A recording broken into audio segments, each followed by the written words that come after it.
নমস্কার। আজ অনেক দিন পরে একটা ভিডিও নিয়ে আসলাম। আজকে আমি খাসির মাংস রান্না করছি। তার জন্যে আমি খাসির মাংসটাকে ভালো করে ধুয়ে নিয়েছি। তার মধ্যে হলুদ, নুন, লঙ্কার গুঁড়ো, লঙ্কা বাটা, আদা বাটা, রসুন বাটা, পেঁয়াজ বাটা দিয়ে ভালো করে ম্যারিনেট করে নিয়েছি। দিয়ে আমি আলুটা পাশে ভেজে নিয়েছি। আলু ভাজার তেলের মধ্যেই আমি এই মাংসটা দিয়ে ভালো করে কষিয়ে নিয়েছি আর একটু ঢাকা দিয়ে নিয়েছি। দেখুন এরকম জলটা বেরোচ্ছে। এবারে এটাকে খুব ভালো করে কষাতে হবে, তারপরে আপনাদেরকে দেখাচ্ছি। দেখুন এটাকে ভালো করে আমি কষিয়ে নিচ্ছি। দেখুন এটা এবারে ভালো করে কষাতে হবে। কষানোটাও আপনাদেরকে দেখাবো। আমি একটু নাড়িয়ে আপনাদেরকে দেখিয়ে দিলাম।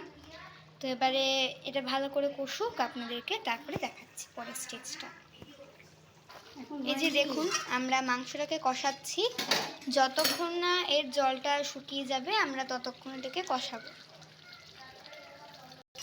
এই যে দেখুন আমাদের মাংসটা খুব ভালো করে কষা হয়ে গেছে। এটা হচ্ছে এবার আমরা প্রেসার কুকারে দেব। তো দেখুন আমি মাংসটাকে এবার প্রেসারে দিয়ে দিয়েছি, ভালো করে কষে গেছে। তারপর এবারে দেখুন কড়াই ধোয়া যে জলটা হয় সেটা এবারে আমরা প্রেসারে অ্যাড করে দেব।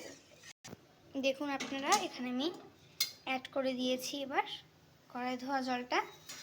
এবারে আমরা এটাকে প্রেসারে বন্ধ করে সিটি দেব। এবারে কটা সিটি দিচ্ছি আপনাদের সঙ্গে সিটি দেওয়ার পরে বলছি। দেখুন এটা গ্যাসে বসিয়ে দিয়েছি আর এর মধ্যে ভাজা আলুগুলো দিয়ে দিচ্ছি। তো এবারে আমার হয়ে গেছে মাংস। 5টা সিটি এখানে দেওয়া হয়েছে।